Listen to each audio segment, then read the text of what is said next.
پښتني نجونې څه کوي او هزاره نجونې څه کوي؟ فرشتنۍ په شان وړې ماشومې سره خپل کاکا څه وکړل او بل اخوا هزاره انجلي ولې د غره سر ته ختلې ده. که ویډیو تر اخره وګورئ نو په دې ټولو به پوه شئ. دا منو چې اوس اکثره پښتانه بدل شوي دي او په لورانو او په خویندو تعلیم کوي، خو دا هم باید ومنو چې لا هم ډېر پښتانه د نجونو تعلیم کفر ګڼي. لا هم کلیو بانډو خلک په دې فکر دي چې ښځه یا د کور ده یا د ګور. خو د همدې خلکو کور کې چې کله کومه ښځه مریضه شي روغتون ته د دننه کېدلو مخکې د ښځینه ډاکټرې پوښتنه کوي. خبره دا ده چې همدا خلک دومره کلک او غیرتي نه دي چې څومره ځان ښکاره کوي. همدې خلکو ته دا ذهنیت ورکړل شوی دی چې ښځو باندې له ګودرو اوبه راوړل فرق نه کوي، په هغوی بوټي راوړل فرق نه کوي، په هغوی پټیو کې کار کول فرق نه کوي او دا هر څه دي کوي، خو باید تعلیم ونه کړي.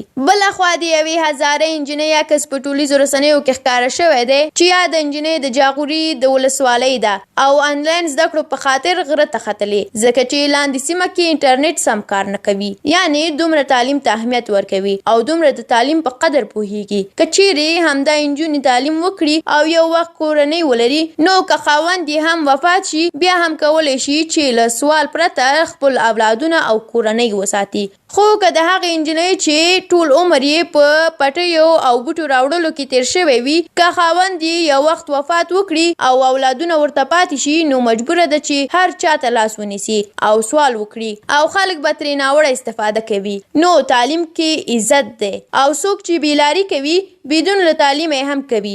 بلخوا کوزي پختونخوا کې یو پښتون په دې خاطر دا وړه او ګلالۍ ماشومه چې ویریره یې کېدله شهیده کړې ده چې ولې هغه له خوبه راویښ کړی و.